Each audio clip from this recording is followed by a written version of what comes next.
भगवान श्री कृष्ण ने कहा, मैंने इस अमर योग विद्या का उपदेश सूर्यदेव व्यवस्वान को दिया और व्यवस्वान ने मनुष्यों के पिता मनु को उपदेश दिया और मनु ने इसका उपदेश इक्ष्वाकु को दिया।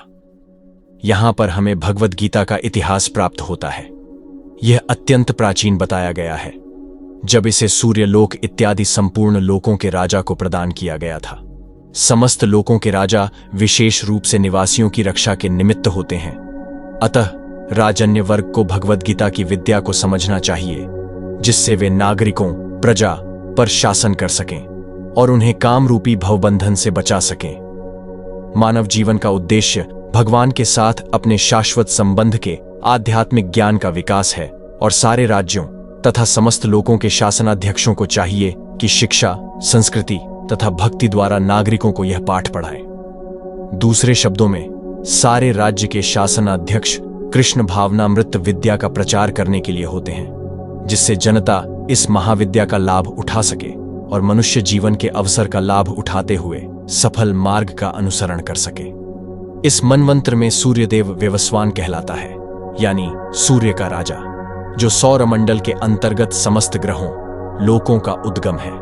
ब्रसंहिता में कहा गया है, यह चक्षुरेश सविता सकल ग्रहाणाम राजा समस्त सुरमूर्तिर्शेष तेजा यस्याज्ञया भ्रमति संभूत कालचक्रो गोविंद मादिपुरुषम तमहम भजामि। ब्रह्मा जी ने कहा, मैं उन श्री भगवान गोविंद की पूजा करता हूं जो आदि पुरुष हैं और जिनके आदेश से समस्त लोकों का राजा सूर्य प्रभूत शक्ति तथा ऊष्मा धारण करता है। यह सूर्य भगवान के नेत्र तुल्य है और यह उनकी आज्ञानुसार अपनी कक्षा को तय करता है। सूर्य सभी लोकों का राजा है तथा सूर्यदेव विवस्वान सूर्य ग्रह पर शासन करता है, जो ऊष्मा तथा प्रकाश प्रदान करके अन्य समस्त लोकों को अपने नियंत्रण में रखता है। सूर्य कृष्ण के आदेश पर घूमता है और भगवान कृष्ण ने व्यवस्वान को भगवद गीता की विद्या समझाने के लिए अपना पहला शिष्य चुना।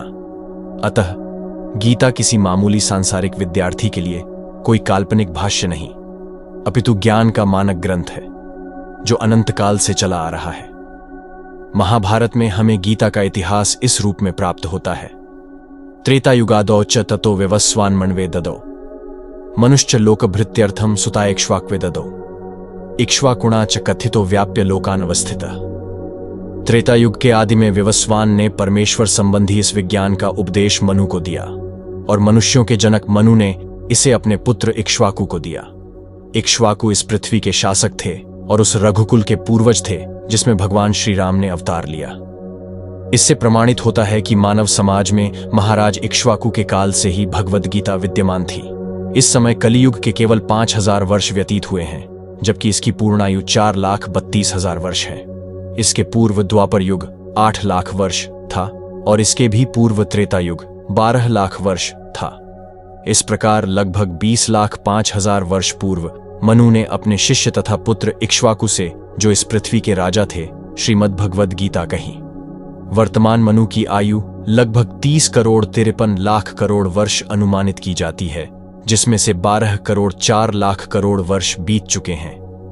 यह मानते हुए कि मनु के जन्म के पूर्व भगवान ने अपने शिष्य सूर्यदेव व्यवस्वान को गीता सुनाई, मोटा अनुमान यह है कि गीता कम से कम 12,04,000 वर्ष पहले कही गई और मानव समाज में यह 20 लाख वर्षों से विद्यमान रही।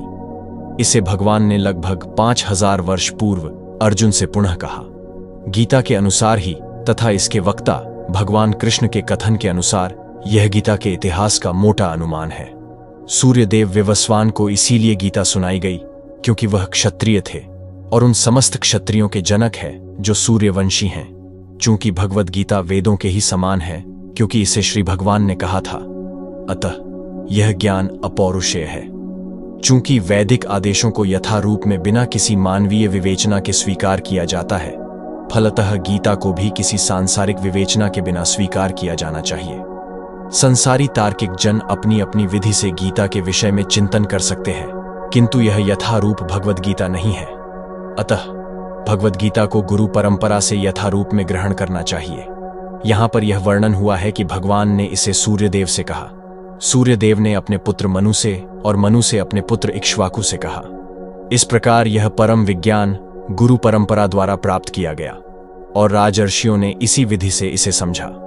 किंतु कालक्रम में यह परंपरा छिन्न हो गई, अतः यह विज्ञान यथारूप में लुप्त हो गया लगता है। यहां स्पष्ट कहा गया है कि गीता विशेष रूप से राजर्षियों के लिए थी, क्योंकि वे इसका उपयोग प्रजा के ऊपर शासन करने में करते थे। निश्चय ही भगवद गीता कभी भी आसुरी पुरुषों के लिए नहीं थी, जिनसे किसी को भी इसका लाभ न मिलता और जो अपनी अपनी सनक के अनुसार विभिन्न प्रकार की विवेचना करते। अतः जैसे ही असाधु भाष्यकारों के निहित स्वार्थों से गीता का मूल उद्देश्य उच्छिन्न हुआ, वैसे ही पुनः गुरु परंपरा स्थापित करने की आवश्यकता प्रतीत हुई। 5000 वर्ष पूर्व भगवान ने स्वयं देखा कि गुरु परंपरा टूट चुकी है, अतः उन्होंने घोषित किया कि गीता का उद्देश्य नष्ट हो चुका है। इसी प्रकार इस समय गीता के इतने संस्करण उपलब्ध हैं, विशेषतया अंग्रेजी में, कि उनमें से प्रायः सभी प्रामाणिक गुरु परंपरा के अनुसार नहीं है। विभिन्न संसारी विद्वानों ने गीता की असंख्य टीकाएं की हैं, किंतु वे प्रायः सभी श्री कृष्ण को स्वीकार नहीं करते, यद्यपि वे कृष्ण के नाम पर अच्छा व्यापार चलाते हैं। यह आसुरी प्रवृत्ति है, क्योंकि असुरगण ईश्वर में विश्वास नहीं करते, वे केवल परमेश्वर के गुणों का लाभ उठाते हैं। अतएव अंग्रेजी में गीता के एक संस्करण की नितांत आवश्यकता थी, जो परंपरा गुरु परंपरा से प्राप्त हो। प्रस्तुत प्रयास इसी आवश्यकता की पूर्ति के उद्देश्य से किया गया है। भगवद गीता यथारूप मानवता के लिए महान वरदान है, किंतु यदि इसे मानसिक चिंतन समझा जाए तो यह समय का अपव्यय होगा। आज मेरे द्वारा वही यह प्राचीन योग यानी परमेश्वर के साथ अपने संबंध का विज्ञान तुमसे कहा जा रहा है, क्योंकि तुम मेरे भक्त तथा मित्र हो, अतः तुम इस विज्ञान के दिव्य रहस्य को समझ सकते हो। मनुष्यों की 2 श्रेणियां हैं, भक्त तथा असुर। भगवान ने अर्जुन को इस विद्या का पात्र इसीलिए चुना क्योंकि वह उनका भक्त था, किंतु असुर के लिए इस परम गुह्य विद्या को समझ पाना संभव नहीं है। इस परम ज्ञान ग्रंथ के अनेक संस्करण उपलब्ध हैं। इनमें से कुछ भक्तों की टीकाएं हैं और कुछ असुरों की। जो टीकाएं भक्तों द्वारा की गई हैं वे वास्तविक हैं, किंतु जो असुरों द्वारा की गई हैं वे व्यर्थ हैं। अर्जुन श्री कृष्ण को भगवान के रूप में मानता है, अतः जो गीता भाष्य अर्जुन के पद चिन्हों का अनुसरण करते हुए किया गया है वह इस परम विद्या के पक्ष में वास्तविक सेवा है। किंतु असुर भगवान कृष्ण को उस रूप में नहीं मानते। वे कृष्ण के विषय में तरह तरह की मनगढ़ंत बातें करते हैं और वे कृष्ण के उपदेश मार्ग से सामान्य जनता को गुमराह करते रहते हैं। ऐसे कुमार्गों से बचने के लिए यह एक चेतावनी है। मनुष्य को चाहिए कि अर्जुन की परंपरा का अनुसरण करे और श्रीमद् भगवद गीता के इस परम विज्ञान से लाभान्वित हो। अर्जुन ने कहा, सूर्यदेव, विवस्वान आपसे पहले हो चुके ज्येष्ठ हैं, तो फिर मैं कैसे समझें कि प्रारंभ में भी आपने उन्हें इस विद्या का उपदेश दिया था। जब अर्जुन भगवान के माने हुए भक्त हैं, तो फिर उन्हें कृष्ण के वचनों पर विश्वास क्यों नहीं हो रहा था? तथ्य यह है कि अर्जुन यह जिज्ञासा अपने लिए नहीं कर रहा है, अपितु यह जिज्ञासा उन सबों के लिए है जो भगवान में विश्वास नहीं करते, अथवा उन असुरों के लिए है जिन्हें यह विचार पसंद नहीं है कि कृष्ण को भगवान माना जाए। उन्हीं के लिए अर्जुन यह बात इस तरह पूछ रहा है, मानो वह स्वयं भगवान या कृष्ण से अवगत न हो। जैसा कि 10वें अध्याय में स्पष्ट हो जाएगा, अर्जुन भलीभांति जानता था कि कृष्ण श्री भगवान हैं और वे प्रत्येक वस्तु के मूल स्रोत हैं तथा ब्रह्म की चरम सीमा है।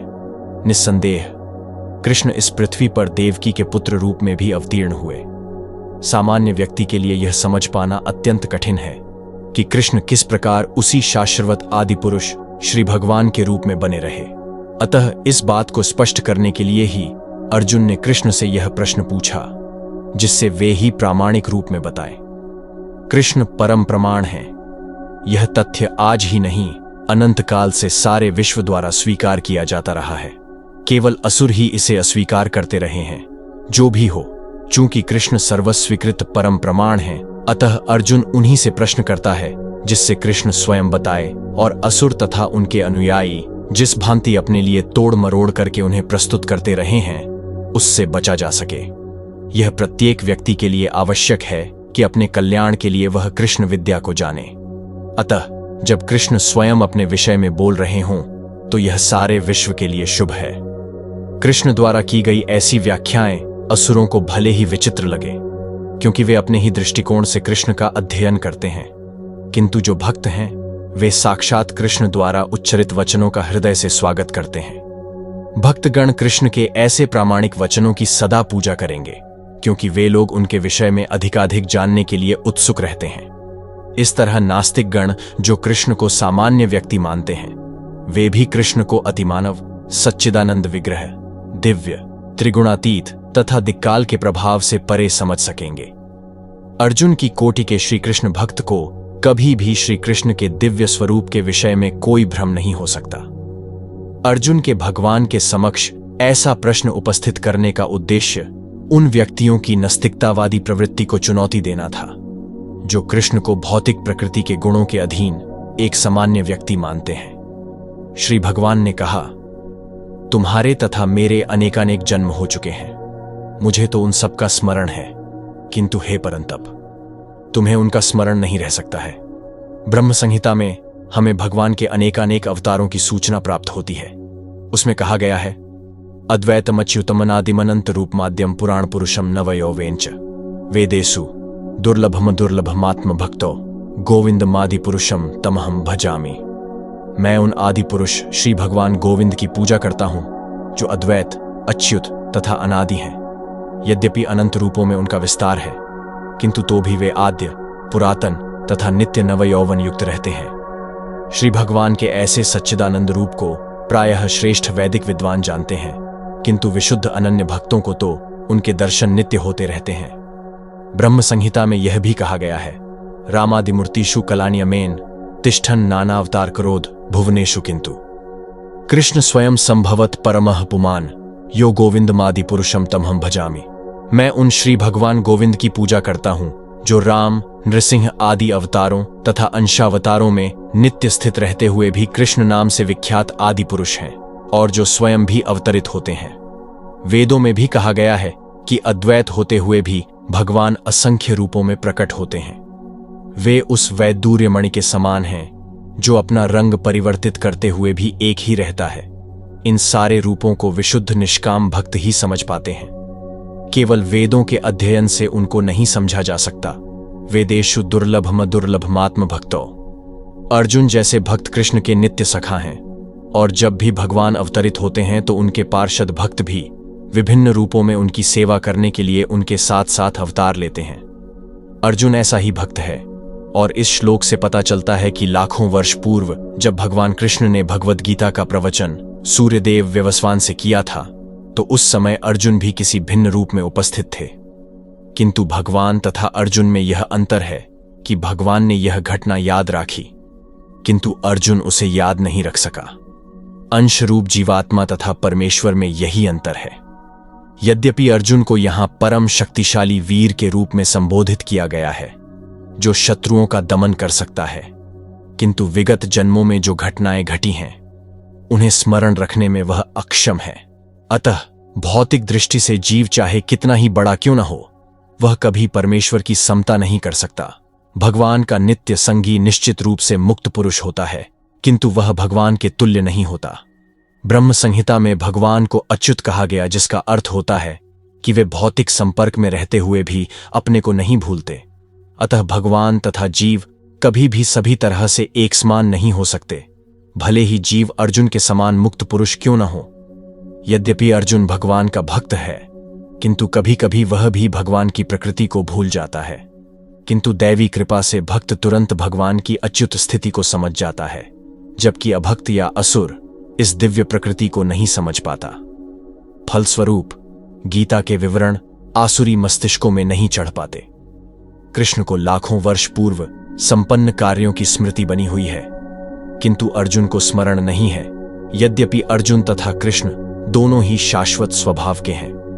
यहां पर हमें यह भी देखने को मिलता है कि शरीर परिवर्तन के साथ साथ जीवात्मा सब कुछ भूल जाता है, किंतु कृष्ण सब स्मरण रखते हैं, क्योंकि वे अपने सच्चिदानंद शरीर को बदलते नहीं। वे अद्वैत हैं, जिसका अर्थ है कि उनके शरीर तथा उनकी आत्मा में कोई अंतर नहीं है। उनसे संबंधित हर वस्तु आत्मा है, जबकि बद्ध जीव अपने शरीर से भिन्न होता है। चूंकि भगवान के शरीर और आत्मा अभिन्न हैं, अतः उनकी स्थिति तब भी सामान्य जीव से भिन्न बनी रहती है जब वे भौतिक स्तर पर अवतार लेते हैं। असुरगण भगवान की इस दिव्य प्रकृति से तालमेल नहीं बैठा पाते, जिसकी व्याख्या अगले श्लोक में भगवान स्वयं करते हैं। यद्यपि मैं अजन्मा तथा अविनाशी हूं और यद्यपि मैं समस्त जीवों का स्वामी हूं, तो भी प्रत्येक युग में मैं अपने आदि दिव्य रूप में प्रकट होता हूं। भगवान ने अपने जन्म की विलक्षणता बतलाई है। यद्यपि वे सामान्य पुरुष की भांति प्रकट हो सकते हैं, किंतु उन्हें विगत अनेकानेक जन्मों की पूर्ण स्मृति बनी रहती है, जबकि सामान्य पुरुष को कुछ ही घंटे पूर्व की घटना स्मरण नहीं रहती। यदि कोई पूछे कि एक दिन पूर्व इसी समय तुम क्या कर रहे थे, तो सामान्य व्यक्ति के लिए इसका तत्काल उत्तर दे पाना कठिन होगा। उसे उसको स्मरण करने के लिए अपनी बुद्धि को कुरेदना पड़ेगा कि वह कल इसी समय क्या कर रहा था। फिर भी लोग प्रायः अपने को ईश्वर या कृष्ण घोषित करते रहते हैं। मनुष्य को ऐसी निरर्थक घोषणाओं से भ्रमित नहीं होना चाहिए। अब भगवान दोबारा अपनी प्रकृति या स्वरूप की व्याख्या करते हैं। प्रकृति का अर्थ स्वभाव तथा स्वरूप दोनों है। भगवान कहते हैं कि वे अपने ही शरीर में प्रकट होते हैं। वे सामान्य जीव की भांति शरीर परिवर्तन नहीं करते। इस जन्म में बद्ध जीव का एक प्रकार का शरीर हो सकता है, किंतु अगले जन्म में दूसरा शरीर रहता है।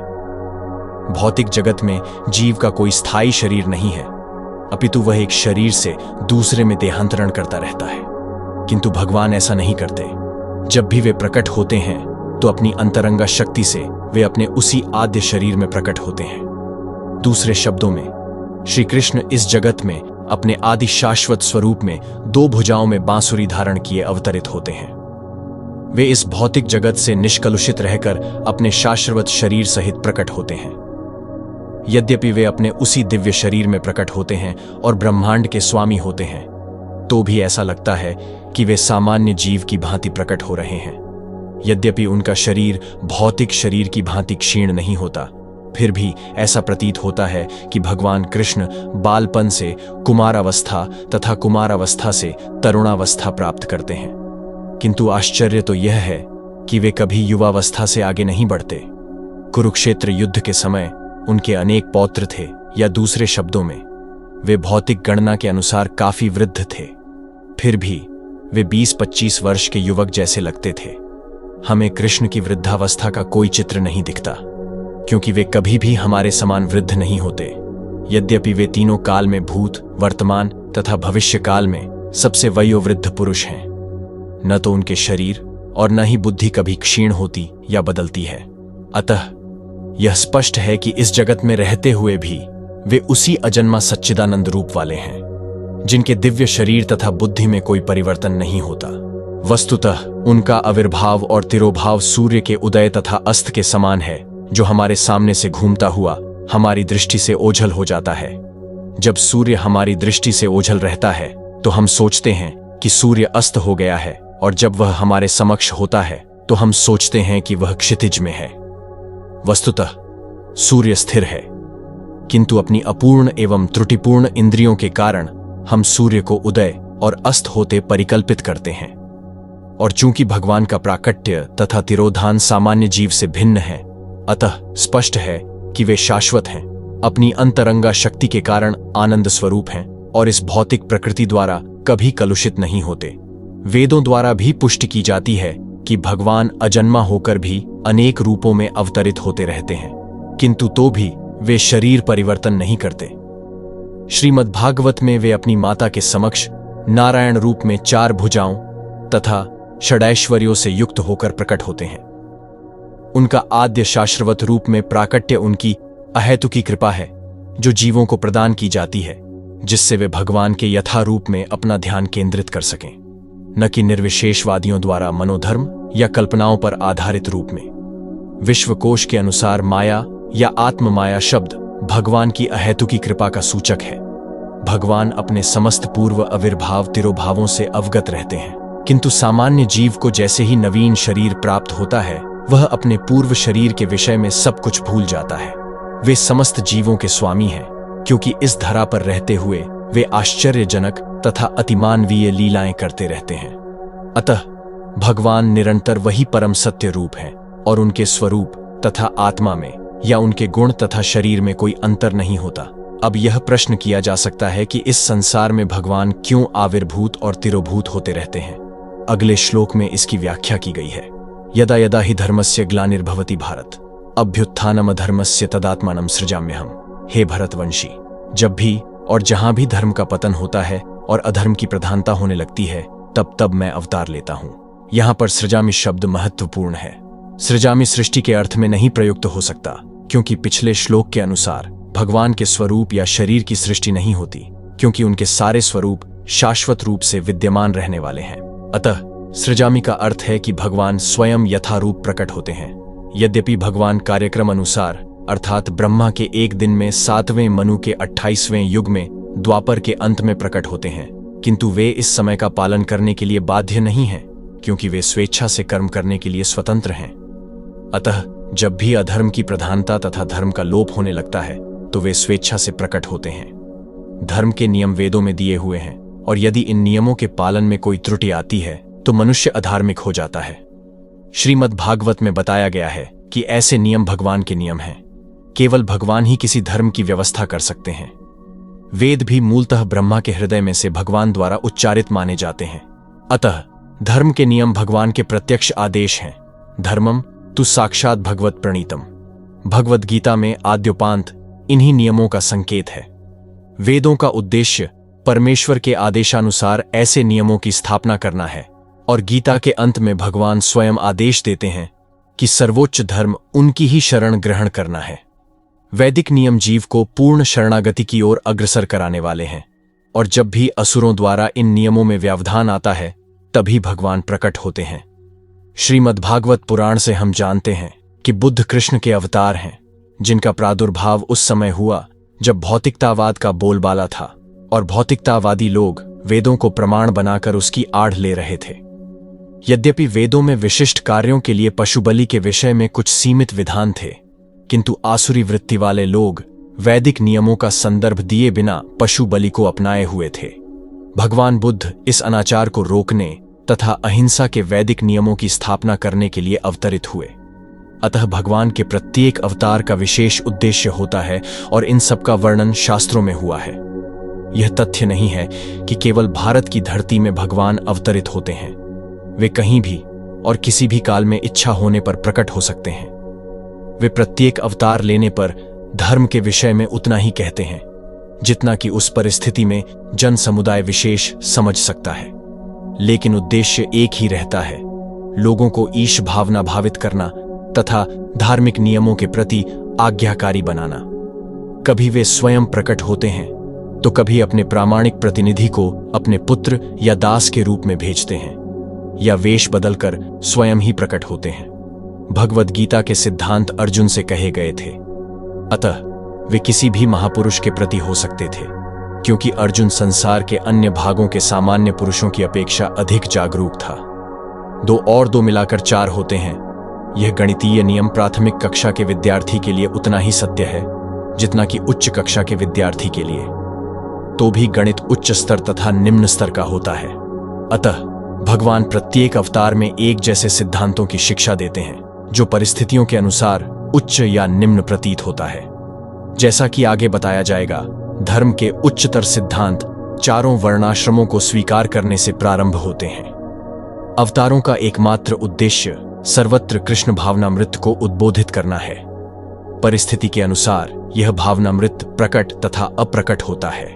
भक्तों का उद्धार करने, दुष्टों का विनाश करने तथा धर्म की फिर से स्थापना करने के लिए मैं हर युग में प्रकट होता हूं। भगवद गीता के अनुसार साधु, पवित्र पुरुष कृष्ण भावना भावित व्यक्ति है।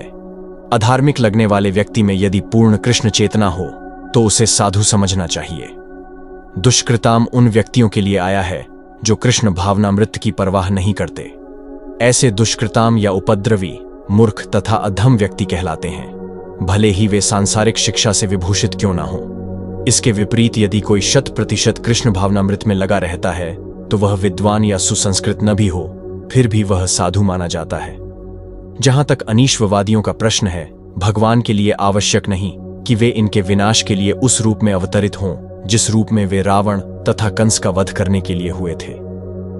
भगवान के ऐसे अनेक अनुचर हैं जो असुरों का संहार करने में सक्षम हैं, किंतु भगवान तो अपने उन निष्काम भक्तों को तुष्ट करने के लिए विशेष रूप से अवतार लेते हैं जो असुरों द्वारा निरंतर तंग किए जाते हैं। असुर भक्त को तंग करता है, भले ही वह उसका सगा संबंधी क्यों ना हो। यद्यपि प्रहलाद महाराज हिरण्यकशिपु के पुत्र थे, किंतु तो भी वे अपने पिता द्वारा उत्पीड़ित थे। इसी प्रकार कृष्ण की माता देवकी यद्यपि कंस की बहन थीं, किंतु उन्हें तथा उनके पति वासुदेव को इसीलिए दंडित किया गया था क्योंकि उनसे कृष्ण को जन्म लेना था। अतः भगवान कृष्ण मुख्यतः देवकी के उद्धार करने के लिए प्रकट हुए थे, कंस को मारने के लिए नहीं। किंतु ये दोनों कार्य एक साथ संपन्न हो गए। अतः यह कहा जाता है कि भगवान भक्त का उद्धार करने तथा दुष्ट असुरों का संहार करने के लिए विभिन्न अवतार लेते हैं। कृष्णदास कविराज कृत चैतन्य चरितामृत के श्लोकों से अवतार के सिद्धांतों का सारांश प्रकट होता है। सृष्टि हेतु एई मूर्ति प्रपंचे अवतरे, सेई ईश्वर मूर्ति अवतार नाम धरे, मायातीत परव्यों में सभार अवस्थान, विश्व अवतरी धरे अवतार नाम। अवतार अथवा ईश्वर का अवतार भगवत धाम से भौतिक प्राक्ट्य हेतु होता है। ईश्वर का वह विशिष्ट रूप जो इस प्रकार अवतरित होता है अवतार कहलाता है। ऐसे अवतार भगवत धाम में स्थित रहते हैं। जब यह भौतिक सृष्टि में उतरते हैं तो उन्हें अवतार कहा जाता है। अवतार इसी तरह के होते हैं तथा पुरुषावतार, गुणावतार, लीलावतार, शक्त्यावेश अवतार, मनवंतर अवतार तथा युगावतार, इस सब का इस ब्रह्मांड में क्रमानुसार अवतरण होता है। किंतु भगवान कृष्ण आदि भगवान हैं और समस्त अवतारों के उद्गम हैं। भगवान श्री कृष्ण शुद्ध भक्तों की चिंताओं को दूर करने के विशिष्ट प्रयोजन से अवतार लेते हैं, जो उन्हें उनकी मूल वृंदावन लीलाओं के रूप में देखने के उत्सुक रहते हैं। अतः कृष्ण अवतार का मूल उद्देश्य अपने निष्काम भक्तों को प्रसन्न करना है। भगवान का वचन है कि वे प्रत्येक युग में अवतरित होते रहते हैं। इससे सूचित होता है कि वे कलयुग में भी अवतार लेते हैं। जैसा कि श्रीमद् भागवत में कहा गया है कि कलयुग के अवतार भगवान चैतन्य महाप्रभु हैं, जिन्होंने संकीर्तन आंदोलन के द्वारा कृष्ण पूजा का प्रसार किया और पूरे भारत में कृष्ण भावनामृत का विस्तार किया। उन्होंने यह भविष्यवाणी की कि संकीर्तन की यह संस्कृति सारे विश्व के नगर नगर तथा ग्राम ग्राम में फैलेगी। भगवान चैतन्य को गुप्त रूप में किंतु प्रकट रूप में नहीं, उपनिषदों, महाभारत तथा भागवत जैसे शास्त्रों के गुह्य अंशों में वर्णित किया गया है। भगवान कृष्ण के भक्तगण भगवान चैतन्य के संकीर्तन आंदोलन द्वारा अत्यधिक आकर्षित रहते हैं। भगवान का यह अवतार दुष्टों का विनाश नहीं करता, अपितु अपनी अहेतुकी कृपा से उनका उद्धार करता है।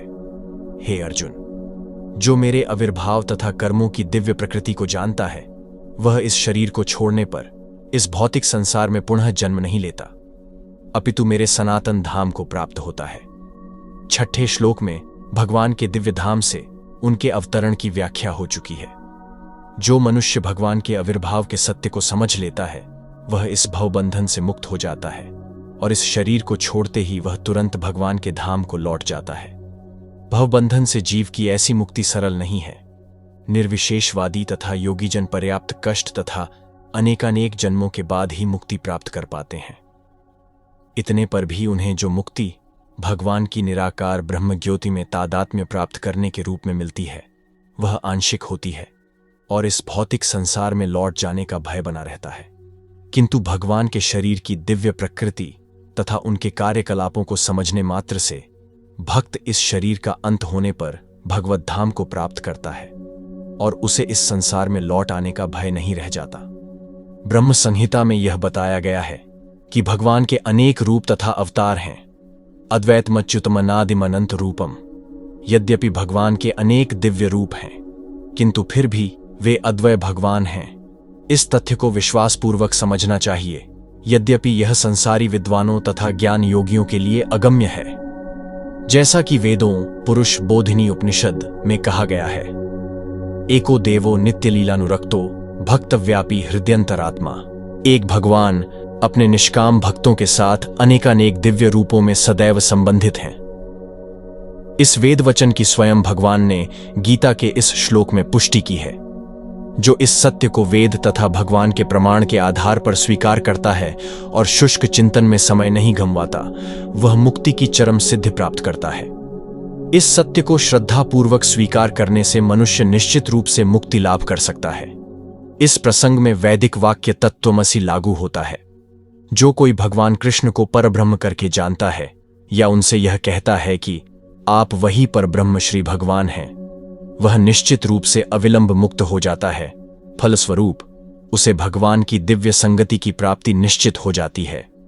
दूसरे शब्दों में, ऐसा श्रद्धालु भगवत भक्त सिद्धि प्राप्त करता है। इसकी पुष्टि निम्नलिखित वेद वचन से होती है। तमेव विदित्वाति मृत्युमेति नान्यः पंथा विद्यते यनाय।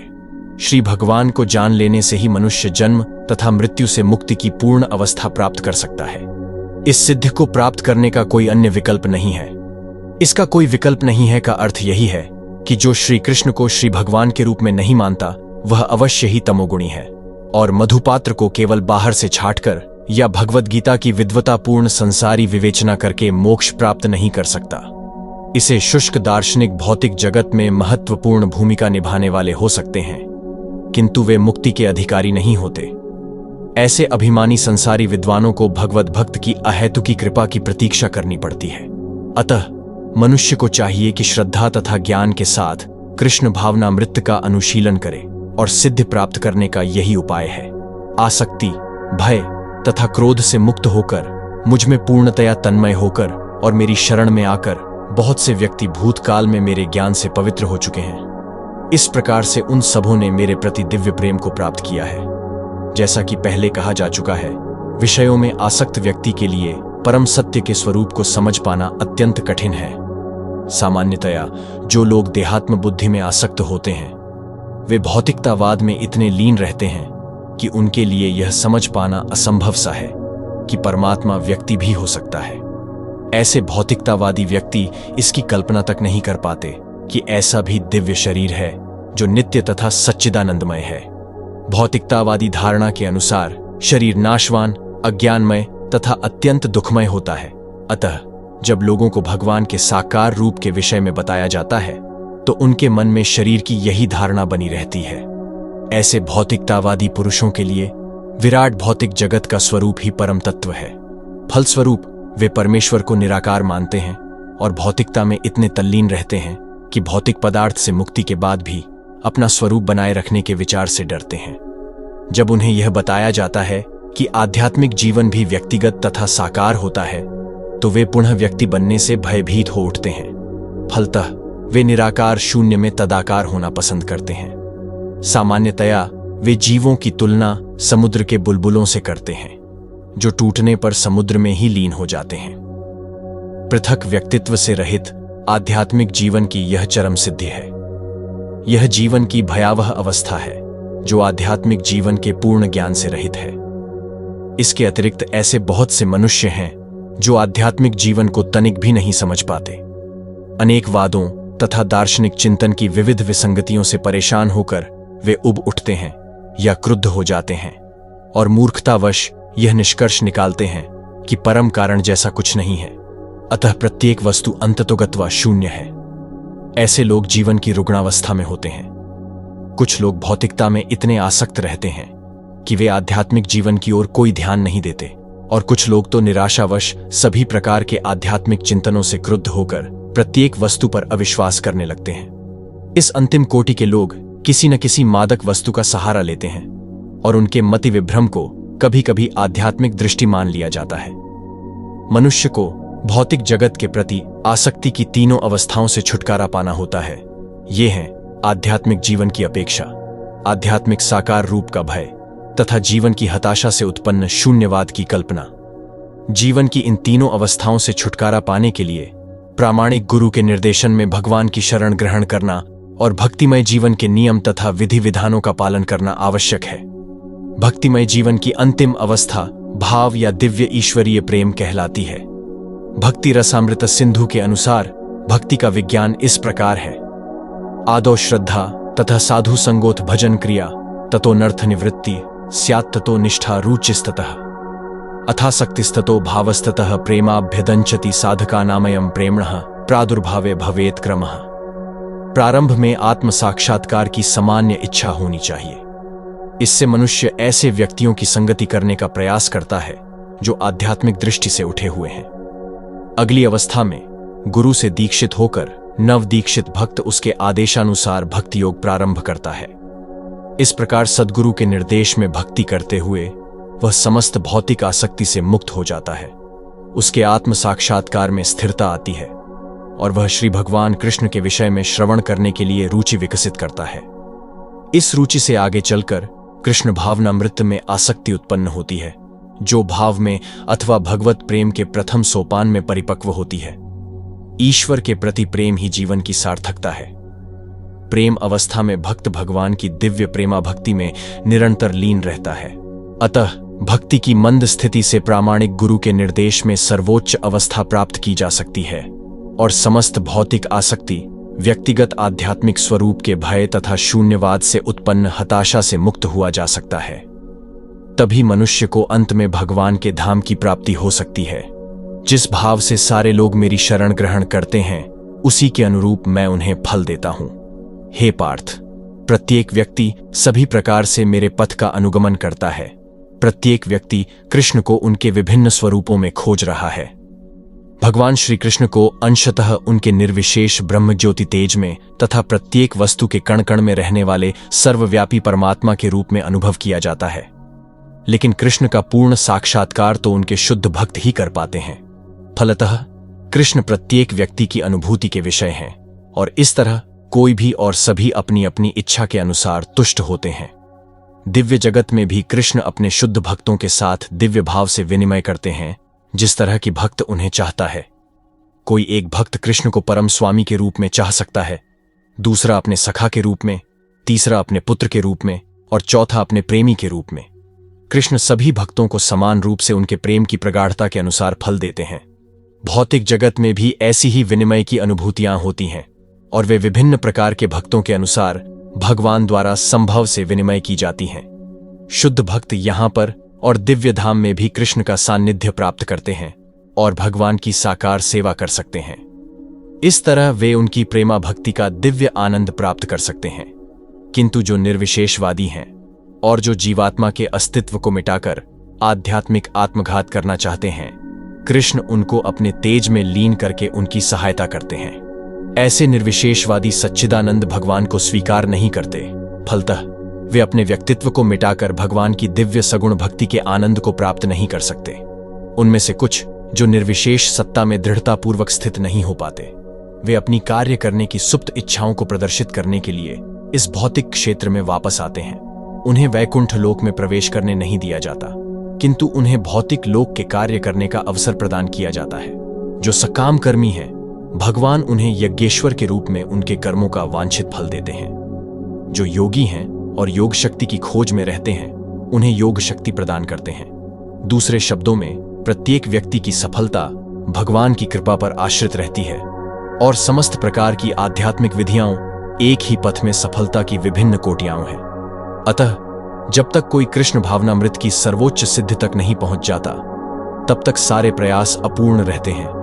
जैसा कि श्रीमद् भागवत में कहा गया है, अकाम सर्वकामो व मोक्ष काम उदारधी तीव्रेण भक्ति योगेन यजेत पुरुषम परम। मनुष्य चाहे निष्काम हो या फल का इच्छुक या मुक्ति का इच्छुक ही क्यों न हो, उसे पूरे सामर्थ्य से भगवान की सेवा करनी चाहिए, जिससे उसे पूर्ण सिद्धि प्राप्त हो सके, जिसका पर्यवसान कृष्ण भावनामृत में होता है।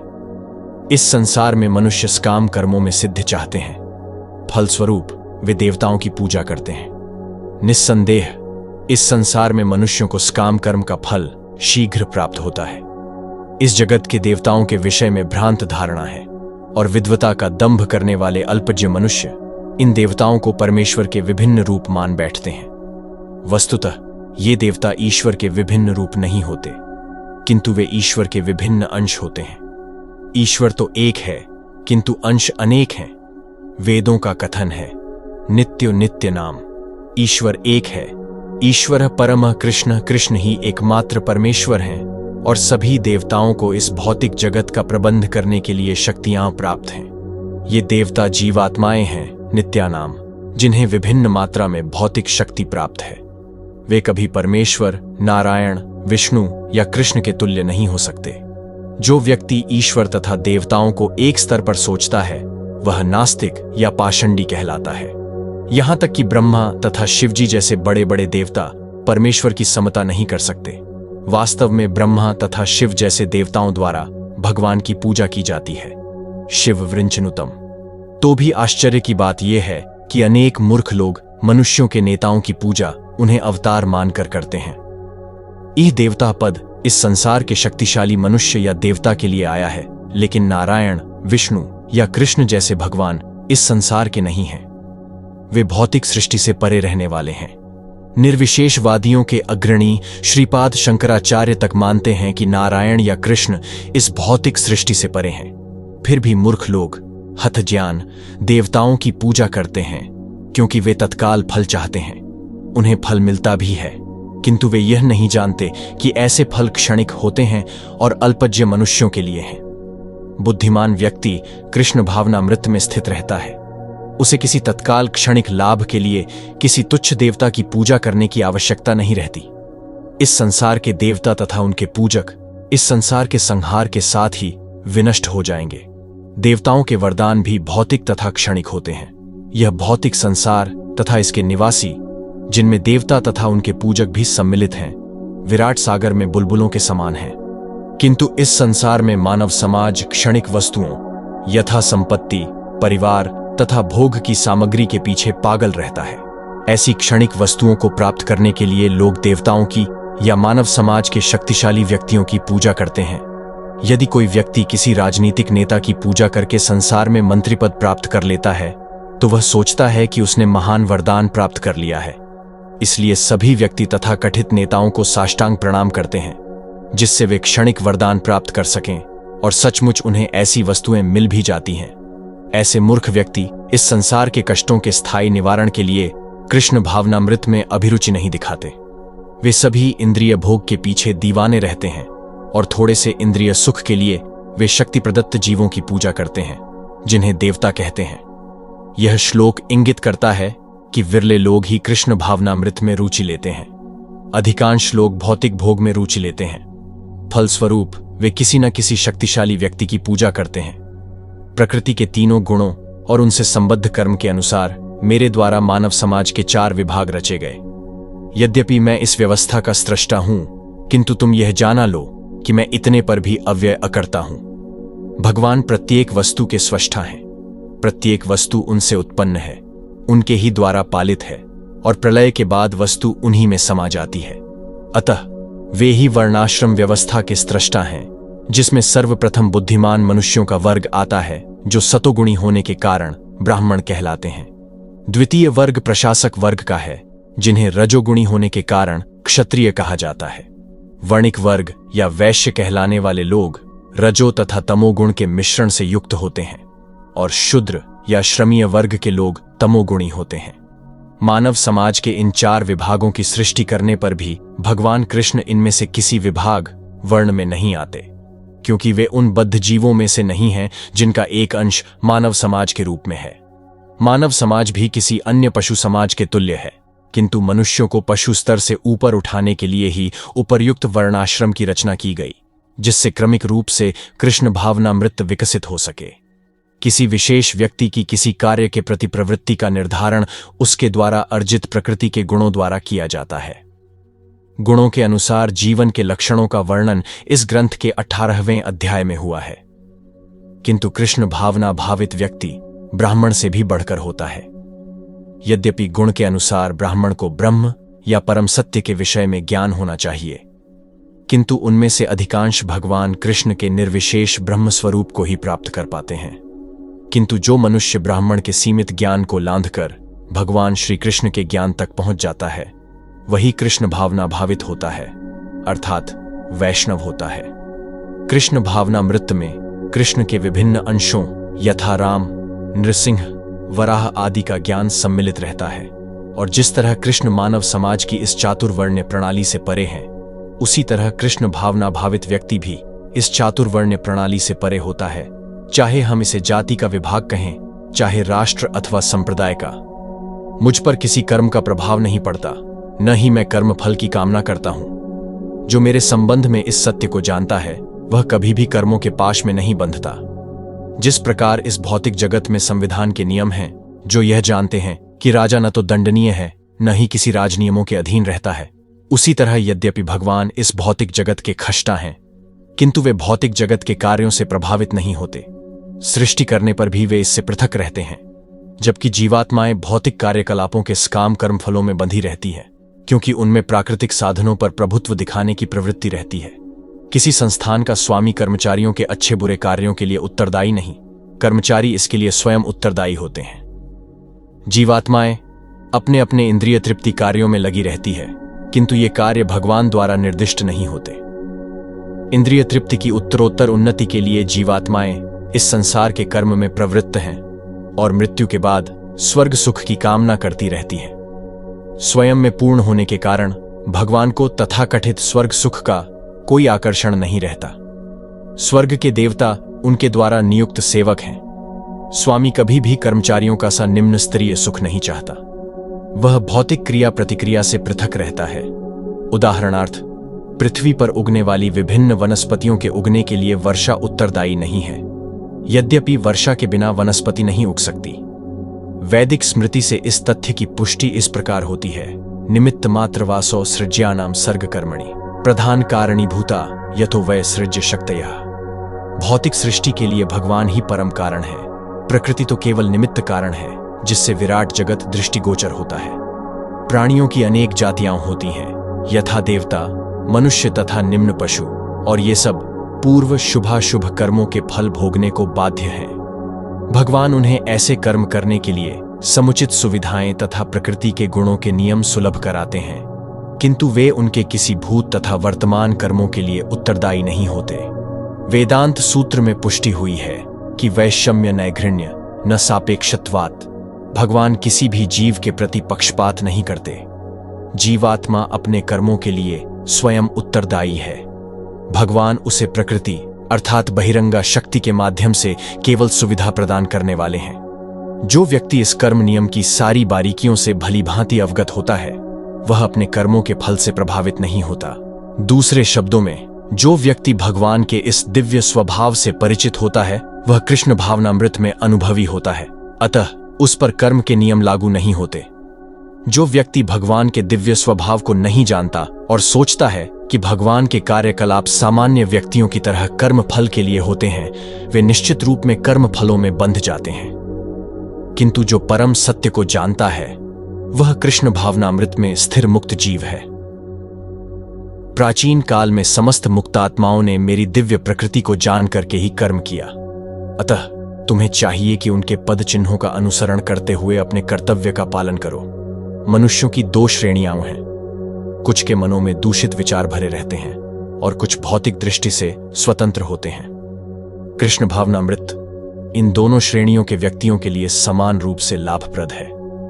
जिनके मनों में दूषित विचार भरे हैं, उन्हें चाहिए कि भक्ति के अनुष्ठानों का पालन करते हुए क्रमिक शुद्धिकरण के लिए कृष्ण भावनामृत को ग्रहण करें, और जिनके मन पहले ही ऐसी अशुद्धियों से स्वच्छ हो चुके हैं, वे उसी कृष्ण भावनामृत में अग्रसर होते रहें, जिससे अन्य लोग उनके आदर्श कार्यों का अनुसरण कर सकें और लाभ उठा सकें। मूर्ख व्यक्ति या कृष्ण भावनामृत में नवदीक्षित प्रायः कृष्ण भावनामृत का पूरा ज्ञान प्राप्त किए बिना कार्य से विरत होना चाहते हैं, किंतु भगवान ने युद्ध क्षेत्र के कार्य से विमुख होने की अर्जुन की इच्छा का समर्थन नहीं किया। आवश्यकता इस बात की है कि यह जाना जाए कि किस तरह कर्म करना चाहिए। कृष्ण भावनामृत के कार्यों से विमुख होकर एकांत में बैठकर कृष्ण भावनामृत का प्रदर्शन करना कृष्ण के लिए कार्य में रत होने की अपेक्षा कम महत्वपूर्ण है। यहां पर अर्जुन को सलाह दी जा रही है कि वह भगवान के अन्य पूर्व शिष्यों यथा सूर्यदेव, विवस्वान के पद चिन्हों का अनुसरण करते हुए कृष्ण भावनामृत में कार्य करे। अतः वे उसे सूर्यदेव के कार्यों को संपन्न करने के लिए आदेश देते हैं, जिसे सूर्यदेव ने उनसे लाखों वर्ष पूर्व सीखा था। यहां पर भगवान कृष्ण के ऐसे सारे शिष्यों का उल्लेख पूर्ववर्ती मुक्त पुरुषों के रूप में हुआ है, जो कृष्ण द्वारा नियत कर्मों को संपन्न करने में लगे हुए थे। कर्म क्या है और अकर्म क्या है, इसे निश्चित करने में बुद्धिमान व्यक्ति भी मोहग्रस्त हो जाते हैं। अतएव मैं तुमको बताऊंगा कि कर्म क्या है, जिसे जानकर तुम सारे अशुभ से मुक्त हो सकोगे। कृष्ण भावनामृत में जो कर्म किया जाए, वह पूर्ववर्ती प्रामाणिक भक्तों के आदर्श के अनुसार करना चाहिए। इसका निर्देश 15वें श्लोक में किया गया है। ऐसा कर्म स्वतंत्र क्यों नहीं होना चाहिए, इसकी व्याख्या अगले श्लोक में की गई है। कृष्ण भावनामृत में कर्म करने के लिए मनुष्य को उन प्रामाणिक पुरुषों के नेतृत्व का अनुगमन करना होता है जो गुरु परंपरा में हों, जैसा कि इस अध्याय के प्रारंभ में कहा जा चुका है। कृष्ण भावनामृत पद्धति का उपदेश सर्वप्रथम सूर्यदेव को दिया गया, जिन्होंने इसे अपने पुत्र मनु से कहा। मनु ने इसे अपने पुत्र इक्ष्वाकु से कहा और यह पद्धति तब से इस पृथ्वी पर चली आ रही है। अतः परंपरा के पूर्ववर्ती अधिकारियों के पद चिन्हों का अनुसरण करना आवश्यक है, अन्यथा बुद्धिमान से बुद्धिमान मनुष्य भी कृष्ण भावनामृत के आदर्श कर्म के विषय में मोहग्रस्त हो जाते हैं। इसीलिए भगवान ने स्वयं ही अर्जुन को कृष्ण भावनामृत का उपदेश देने का निश्चय किया। अर्जुन को साक्षात भगवान ने शिक्षा दी, अतः जो भी अर्जुन के पद चिन्हों पर चलेगा वह कभी मोहग्रस्त नहीं होगा। कहा जाता है कि अपूर्ण प्रायोगिक ज्ञान के द्वारा धर्म पथ का निर्णय नहीं किया जा सकता। वस्तुतः धर्म को केवल भगवान ही निश्चित कर सकते हैं। धर्म तु साक्षात भगवत प्रणीतम। अपूर्ण चिंतन द्वारा कोई किसी धार्मिक सिद्धांत का निर्माण नहीं कर सकता। मनुष्य को चाहिए कि ब्रह्मा, शिव, नारद, मनु, चारों कुमार, कपिल, प्रहलाद, भीष्म, शुकदेव गोस्वामी, यमराज, जनक तथा बलि महाराज जैसे महान अधिकारियों के पद चिन्हों का अनुसरण करे। केवल मानसिक चिंतन द्वारा यह निर्धारित करना कठिन है कि धर्म या आत्म साक्षात्कार क्या है। अतः भगवान अपने भक्तों पर अहेतुकी कृपावश स्वयं ही अर्जुन को बता रहे हैं कि कर्म क्या है और अकर्म क्या है। केवल कृष्ण भावनामृत में किया गया कर्म ही मनुष्य को भवबंधन से उबार सकता है। कर्म की बारीकियों को समझना अत्यंत कठिन है। अतः मनुष्य को चाहिए कि वह यह ठीक से जाने कि कर्म क्या है, विकर्म क्या है और अकर्म क्या है। यदि कोई सचमुच ही भवबंधन से मुक्ति चाहता है तो उसे कर्म, अकर्म तथा विकर्म के अंतर को समझना होगा। कर्म, अकर्म तथा विकर्म के विश्लेषण की आवश्यकता है, क्योंकि यह अत्यंत गहन विषय है। कृष्ण भावनामृत को तथा गुणों के अनुसार कर्म को समझने के लिए परमेश्वर के साथ संबंध को जानना होगा। दूसरे शब्दों में, जिसने यह भली भांति समझ लिया है वह जानता है कि जीवात्मा भगवान का नित्य दास है और फलस्वरूप उसे कृष्ण भावनामृत में कार्य करना है। संपूर्ण भगवद गीता का यही लक्ष्य है। इस भावनामृत के विरुद्ध सारे निष्कर्ष एवं परिणाम विकर्म या निषिद्ध कर्म हैं। इसे समझने के लिए मनुष्य को कृष्ण भावनामृत के अधिकारियों की संगति करनी होती है और उनसे रहस्य को समझना होता है। यह साक्षात भगवान से समझने के समान है, अन्यथा बुद्धिमान से बुद्धिमान मनुष्य भी मोहग्रस्त हो जाएगा। जो मनुष्य कर्म में अकर्म और अकर्म में कर्म देखता है वह सभी मनुष्यों में बुद्धिमान है और सब प्रकार के कर्मों में प्रवृत्त रहकर भी दिव्य स्थिति में रहता है। कृष्ण भावनामृत में कार्य करने वाला व्यक्ति स्वभावतः कर्म बंधन से मुक्त होता है। उसके सारे कर्म कृष्ण के लिए होते हैं, अतः कर्म के फल से उसे कोई लाभ या हानि नहीं होती। फलस्वरूप वह मानव समाज में बुद्धिमान होता है, यद्यपि वह कृष्ण के लिए सभी तरह के कर्मों में लगा रहता है। अकर्म का अर्थ है कर्म के फल के बिना। निर्विशेषवादी इस भय से सारे कर्म बंद कर देता है कि कर्म फल उसके आत्म साक्षात्कार के मार्ग में बाधक न हो, किंतु सगुणवादी अपनी इस स्थिति से भली भांति परिचित रहता है कि वह भगवान का नित्य दास है। अतः वह अपने आप को कृष्ण भावनामृत के कार्यों में तत्पर रखता है। चूंकि सारे कर्म कृष्ण के लिए किए जाते हैं, अतः इस सेवा के करने में उसे दिव्य सुख प्राप्त होता है। जो इस विधि में लगे रहते हैं वे व्यक्तिगत इंद्रिय तृप्ति की इच्छा से रहित होते हैं। कृष्ण के प्रति उसका नित्य दास्य भाव उसे सभी प्रकार के कर्म फल से मुक्त करता है। जिस व्यक्ति का प्रत्येक प्रयास, उद्यम इंद्रिय तृप्ति की कामना से रहित होता है उसे पूर्ण ज्ञानी समझा जाता है। उसे ही साधु पुरुष ऐसा करता कहते हैं जिसने पूर्ण ज्ञान की अग्नि से कर्म फलों को भस्मसात कर दिया है। केवल पूर्ण ज्ञानी ही कृष्ण भावना भावित व्यक्ति के कार्यकलापों को समझ सकता है। ऐसे व्यक्ति में इंद्रिय तृप्ति की प्रवृत्ति का अभाव रहता है। इससे यह समझा जाता है कि भगवान के नित्य दास रूप में उसे अपने स्वाभाविक स्वरूप का पूर्ण ज्ञान है, जिसके द्वारा उसने अपने कर्म फलों को भस्म कर दिया है। जिसने ऐसा पूर्ण ज्ञान प्राप्त कर लिया है वह सचमुच विद्वान है। भगवान की नित्य दासता के इस ज्ञान के विकास की तुलना अग्नि से की गई है। ऐसी अग्नि एक बार प्रज्वलित हो जाने पर कर्म के सारे फलों को भस्म कर सकती है। अपने कर्म फलों की सारी आसक्ति को त्याग कर सदैव संतुष्ट तथा स्वतंत्र रहकर वह सभी प्रकार के कार्यों में व्यस्त रहकर भी कोई सकाम कर्म नहीं करता। कर्मों के बंधन से इस प्रकार की मुक्ति तभी संभव है जब मनुष्य कृष्ण भावना भावित होकर कर कार्य कृष्ण के लिए करे। कृष्ण भावना भावित व्यक्ति भगवान के शुद्ध प्रेमवश ही कर्म करता है। फलस्वरूप उसे कर्म फलों के प्रति कोई आकर्षण नहीं रहता, यहां तक कि उसे अपने शरीर निर्वाह के प्रति भी कोई आकर्षण नहीं रहता, क्योंकि वह पूर्णतया कृष्ण पर आश्रित रहता है। वह न तो किसी वस्तु को प्राप्त करना चाहता है और न अपनी वस्तुओं की रक्षा करना चाहता है। वह अपनी पूर्ण सामर्थ्य से अपना कर्तव्य करता है और कृष्ण पर सब कुछ छोड़ देता है। ऐसा अनासक्त व्यक्ति शुभ अशुभ कर्म फलों से मुक्त रहता है। अतः कृष्ण भावनामृत से रहित कोई भी कार्यकर्ता पर बंधन स्वरूप होता है और विकर्म का यही असली रूप है, जैसा कि पहले बताया जा चुका है। ऐसा ज्ञानी पुरुष पूर्ण रूप से संयमित मन तथा बुद्धि से कार्य करता है, अपनी संपत्ति के सारे स्वामित्व को त्याग देता है और केवल शरीर निर्वाह के लिए कर्म करता है। इस तरह कार्य करता हुआ वह पाप रूपी फलों से प्रभावित नहीं होता है। कृष्ण भावना भावित व्यक्ति कर्म करते समय कभी भी शुभ या अशुभ फल की आशा नहीं रखता। उसके मन तथा बुद्धि पूर्णतया वश में होते हैं। वह जानता है कि वह परमेश्वर का भिन्न अंश है, अतः अंश रूप में उसके द्वारा संपन्न कोई भी कर्म उसका न होकर उसके माध्यम से परमेश्वर द्वारा संपन्न हुआ होता है। जब हाथ हिलता है तो यह स्वेच्छा से नहीं हिलता, अपितु सारे शरीर की चेष्टा से हिलता है। कृष्ण भावना भावित व्यक्ति भगवद इच्छा का अनुगामी होता है, क्योंकि उसकी निजी इंद्रिय तृप्ति की कोई कामना नहीं होती। वह यंत्र के एक पुर्जे की भांति हिलता डुलता है। जिस प्रकार रख रखाव के लिए पुर्जे को तेल और सफाई की आवश्यकता पड़ती है, उसी प्रकार कृष्ण भावना भावित व्यक्ति कर्म के द्वारा अपना निर्वाह करता रहता है, जिससे वह भगवान की दिव्य प्रेम भक्ति करने के लिए ठीक बना रहे।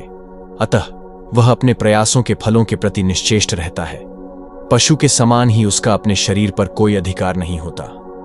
कभी कभी क्रूर स्वामी अपने अधीन पशु को मार भी डालता है, तो भी पशु विरोध नहीं करता, न ही उसे कोई स्वाधीनता होती है। आत्म साक्षात्कार में पूर्णतया तत्पर कृष्ण भावना भावित व्यक्ति के पास इतना समय नहीं रहता कि वह अपने पास कोई भौतिक वस्तु रख सके। अपने जीवन निर्वाह के लिए उसे अनुचित साधनों के द्वारा धन संग्रह करने की आवश्यकता नहीं रहती, अतः वह ऐसे भौतिक पापों से कलमशग्रस्त नहीं होता। वह अपने समस्त कर्म फलों से मुक्त रहता है, जो स्वतः होने वाले लाभ से संतुष्ट रहता है, जो द्वंद्व से मुक्त है और ईर्ष्या नहीं करता, जो सफलता तथा असफलता दोनों में स्थिर रहता है। वह कर्म करता हुआ भी कभी बंधता नहीं। कृष्ण भावना भावित व्यक्ति अपने शरीर निर्वाह के लिए भी अधिक प्रयास नहीं करता। वह अपने आप होने वाले लाभों से संतुष्ट रहता है। वह न तो मांगता है न उधार लेता है, किंतु यथा सामर्थ्य वह सच्चाई से कर्म करता है और अपने श्रम से जो प्राप्त हो पाता है उसी में संतुष्ट रहता है। अतः वह अपनी जीविका के विषय में स्वतंत्र रहता है। वह अन्य किसी की सेवा करके कृष्ण भावनामृत संबंधी अपनी सेवा में व्यवधान नहीं आने देता, किंतु भगवान की सेवा के लिए संसार की द्वैतता से विचलित हुए बिना कोई भी कर्म कर सकता है। संसार की द्वैतता गर्मी सर्दी अथवा सुख दुख के रूप में अनुभव की जाती है। कृष्ण भावना भावित व्यक्ति द्वैतता से परे रहता है, क्योंकि कृष्ण को प्रसन्न करने के लिए वह कोई भी कर्म करने से झिझकता नहीं। अतः वह सफलता तथा असफलता दोनों में ही संभव रहता है। ये लक्षण तभी दिखते हैं जब कोई दिव्य ज्ञान में पूर्णतः स्थित हो। जो पुरुष प्रकृति के गुणों के प्रति अनासक्त है और जो दिव्य ज्ञान में पूर्णतया स्थित है, उसके सारे कर्म ब्रह्म में लीन हो जाते हैं। पूर्ण रूपेण कृष्ण भावना भावित होने पर मनुष्य समस्त द्वंद्वों से मुक्त हो जाता है और इस तरह भौतिक गुणों के कल्मश से भी मुक्त हो जाता है। वह इसीलिए मुक्त हो जाता है क्योंकि वह कृष्ण के साथ अपने संबंध की स्वाभाविक स्थिति को जानता है। फलस्वरूप उसका चित्त कृष्ण भावनामृत से विचलित नहीं होता। अतएव वह जो कुछ भी करता है वह आदि विष्णु कृष्ण के लिए होता है। अतः उसका सारा कर्म यज्ञ रूप होता है, क्योंकि यज्ञ का उद्देश्य परम पुरुष विष्णु अर्थात कृष्ण को प्रसन्न करना है। ऐसे यज्ञमय कर्म का फल निश्चय ही ब्रह्म में विलीन हो जाता है और मनुष्य को कोई भौतिक फल नहीं भोगना पड़ता है। जो व्यक्ति कृष्ण भावनामृत में पूर्णतया लीन रहता है, उसे अपने आध्यात्मिक कर्मों के योगदान के कारण अवश्य ही भगवत धाम की प्राप्ति होती है, क्योंकि उसमें हवन आध्यात्मिक होता है और हवि भी आध्यात्मिक होती है। यहां इसका वर्णन किया गया है कि किस प्रकार कृष्ण भावना भावित कर्म करते हुए अंततोगत्वा आध्यात्मिक लक्ष्य प्राप्त होता है। कृष्ण भावनामृत विषयक विविध कर्म होते हैं, जिनका वर्णन अगले श्लोकों में किया गया है। किंतु इस श्लोक में तो केवल कृष्ण भावनामृत का सिद्धांत वर्णित है। भौतिक कल्मश से ग्रस्त बद्ध जीव को भौतिक वातावरण में ही कार्य करना पड़ता है, किंतु फिर भी उसे ऐसे वातावरण से निकलना ही होगा। जिस विधि से वह ऐसे वातावरण से बाहर निकल सकता है वह कृष्ण भावनामृत है। उदाहरण के लिए, यदि कोई रोगी दूध की बनी वस्तुओं के अधिक खाने से पेट की गड़बड़ी से ग्रस्त हो जाता है तो उसे दही दिया जाता है, जो दूध ही से बनी वस्तु है। भौतिकता में ग्रस्त बद्ध जीव का उपचार कृष्ण भावनामृत के द्वारा ही किया जा सकता है, जो यहां गीता में दिया हुआ है। यह विधि यज्ञ या विष्णु या कृष्ण को प्रसन्न करने के लिए किए गए कार्य कहलाती है। भौतिक जगत के जितने ही अधिक कार्य कृष्ण भावनामृत में या केवल विष्णु के लिए किए जाते हैं, पूर्ण तल्लीनता से वातावरण उतना ही अधिक आध्यात्मिक बनता रहता है। ब्रह्म शब्द का अर्थ है आध्यात्मिक। भगवान आध्यात्मिक हैं और उनके दिव्य शरीर की किरणें ब्रह्म ज्योति कहलाती हैं। यही उनका आध्यात्मिक तेज है। प्रत्येक वस्तु इसी ब्रह्म ज्योति में स्थित रहती है, किंतु जब यह ज्योति माया या इंद्रिय तृप्ति द्वारा आच्छादित हो जाती है तो यह भौतिक ज्योति कहलाती है। यह भौतिक आवरण कृष्ण भावनामृत द्वारा तुरंत हटाया जा सकता है। अतएव कृष्ण भावनामृत के लिए अर्पित हवि, ग्रहणकर्ता, हवा, होता तथा फल ये सब मिलकर ब्रह्म या परम सत्य है। माया द्वारा आच्छादित परम सत्य पदार्थ कहलाता है। जब यही पदार्थ परम सत्य के निमित्त प्रयुक्त होता है तो इसमें फिर से आध्यात्मिक गुण आ जाता है। कृष्ण भावनामृत मोहजनित चेतना को ब्रह्म या परमेश्वरोन्मुख करने की विधि है। जब मन कृष्ण भावनामृत में पूरी तरह निमग्न रहता है तो उसे समाधि कहते हैं। ऐसी दिव्य चेतना में संपन्न कोई भी कार्य यज्ञ कहलाता है। आध्यात्मिक चेतना की ऐसी स्थिति में होता, हवन, अग्नि, यज्ञकर्ता तथा अंतिम फल, यह सब पर ब्रह्म में एकाकार हो जाता है। यही कृष्ण भावनामृत की विधि है। कुछ योगी विभिन्न प्रकार के यज्ञों द्वारा देवताओं की भली भांति पूजा करते हैं और कुछ पर ब्रह्म रूपी अग्नि में आहुति डालते हैं। जैसा कि पहले कहा जा चुका है, जो व्यक्ति कृष्ण भावना भावित होकर अपना कर्म करने में लीन रहता है वह पूर्ण योगी है। किंतु ऐसे भी मनुष्य हैं जो देवताओं की पूजा करने के लिए यज्ञ करते हैं। इस तरह यज्ञ की अनेक कोटियां हैं। विभिन्न यज्ञकर्ताओं द्वारा संपन्न यज्ञ की ये कोटियां केवल बाह्य वर्गीकरण हैं। वस्तुतः यज्ञ का अर्थ है भगवान विष्णु को प्रसन्न करना, और विष्णु को यज्ञ भी कहते हैं। विभिन्न प्रकार के यज्ञों को दो श्रेणियों में रखा जा सकता है। सांसारिक द्रव्यों के लिए यज्ञ, द्रव्य यज्ञ, तथा दिव्य ज्ञान के लिए किए गए यज्ञ, ज्ञान यज्ञ। जो कृष्ण भावना भावित हैं उनकी सारी भौतिक संपदा परमेश्वर को प्रसन्न करने के लिए होती है। किंतु जो किसी क्षणिक भौतिक सुख की कामना करते हैं वे इंद्र, सूर्य आदि देवताओं को प्रसन्न करने के लिए अपनी भौतिक संपदा की आहुति देते हैं। किंतु अन्य लोग जो निर्विशेषवादी हैं वे निराकार ब्रह्म में अपने स्वरूप को स्वाहा कर देते हैं। देवतागण ऐसी शक्तिमान जीवात्माएं हैं जिन्हें ब्रह्मांड को ऊष्मा प्रदान करने, जल देने तथा प्रकाशित करने जैसे भौतिक कार्यों की देखरेख के लिए परमेश्वर ने नियुक्त किया है। जो लोग भौतिक लाभ चाहते हैं वे वैदिक अनुष्ठानों के अनुसार विविध देवताओं की पूजा करते हैं। ऐसे लोग बहवीश्वरवादी कहलाते हैं। किंतु जो लोग परम सत्य निर्गुण स्वरूप की पूजा करते हैं और देवताओं के स्वरूपों को अनित्य मानते हैं वे ब्रह्म की अग्नि में अपने आप की ही आहुति दे देते हैं। ऐसे निर्विशेषवादी परमेश्वर की दिव्य प्रकृति को समझने के लिए दार्शनिक चिंतन में अपना सारा समय लगाते हैं। दूसरे शब्दों में, सकाम कर्मी भौतिक सुख के लिए अपनी भौतिक संपत्ति का यजन करते हैं, किंतु निर्विशेषवादी पर ब्रह्म में लीन होने के लिए अपनी भौतिक उपाधियों का यजन करते हैं। निर्विशेषवादी के लिए यज्ञाग्नि ही पर ब्रह्म है, जिसमें आत्मस्वरूप का विलय ही आहुति है। किंतु अर्जुन जैसा कृष्ण भावना भावित व्यक्ति कृष्ण को प्रसन्न करने के लिए सर्वस्व अर्पित कर देता है। इस तरह उसकी सारी भौतिक संपत्ति के साथ साथ आत्मस्वरूप भी कृष्ण के लिए अर्पित हो जाता है। वह परम योगी है, किंतु उसका पृथक स्वरूप नष्ट नहीं होता। इनमें से कुछ विशुद्ध ब्रह्मचारी श्रवणादि क्रियाओं तथा इंद्रियों को मन की नियंत्रण रूपी अग्नि में स्वाहा कर देते हैं, तो दूसरे लोग नियमित गृहस्थ इंद्रिय विषयों को इंद्रियों की अग्नि में स्वाहा कर देते हैं। मानव जीवन के चारों आश्रमों के सदस्य ब्रह्मचारी, गृहस्थ, वानप्रस्थ तथा सन्यासी पूर्ण योगी बनने के निमित्त हैं। मानव जीवन पशुओं की भांति इंद्रिय तृप्ति के लिए नहीं बना है। अतएव मानव जीवन के चारों आश्रम इस प्रकार व्यवस्थित हैं कि मनुष्य आध्यात्मिक जीवन में पूर्णता प्राप्त कर सके। ब्रह्मचारी या शिष्यगण प्रामाणिक गुरु की देखरेख में इंद्रिय तृप्ति से दूर रहकर मन को वश में करते हैं। वे कृष्ण भावनामृत से संबंधित शब्दों को ही सुनते हैं। श्रवण ज्ञान का मूलाधार है। अतः शुद्ध ब्रह्मचारी सदैव हरेर नामानुकीर्तनम अर्थात भगवान के यश के कीर्तन तथा श्रवण में ही लगा रहता है। वह सांसारिक शब्द ध्वनियों से दूर रहता है और उसकी श्रवणेंद्रिय हरे कृष्ण की आध्यात्मिक ध्वनि को सुनने में ही लगी रहती है। इसी प्रकार से गृहस्थ भी, जिन्हें इंद्रिय तृप्ति की सीमित छूट है, बड़े ही संयम से इन कार्यों को पूरा करते हैं। यौन जीवन, मादक द्रव्य सेवन तथा मांसाहार मानव समाज की सामान्य प्रवृत्तियां हैं, किंतु संयमित गृहस्थ कभी भी यौन जीवन तथा अन्य इंद्रिय तृप्ति के कार्यों में अनियंत्रित रूप से प्रवृत्त नहीं होता। इसी उद्देश्य से प्रत्येक सभ्य समाज में धर्म विवाह का प्रचलन है। यह संयमित अनासक्त यौन जीवन भी एक प्रकार का यज्ञ है, क्योंकि संयमित गृहस्थ उच्चतर दिव्य जीवन के लिए अपनी इंद्रिय तृप्ति की प्रवृत्ति की आहुति कर देता है। दूसरे, जो मन तथा इंद्रियों को वश में करके आत्म साक्षात्कार करना चाहते हैं, संपूर्ण इंद्रियों तथा प्राणवायु के कार्यों को संयमित मन रूपी अग्नि में आहुति कर देते हैं। यहां पर पतंजलि द्वारा सूत्रबद्ध योग पद्धति का निर्देश है। पतंजलि कृत योग सूत्र में आत्मा को प्रत्यगात्मा तथा परागात्मा कहा गया है। जब तक जीवात्मा इंद्रिय भोग में आसक्त रहता है, तब तक वह परागात्मा कहलाता है, और ज्यों ही वह इंद्रिय भोग से विरत हो जाता है तो प्रत्यगात्मा कहलाने लगता है।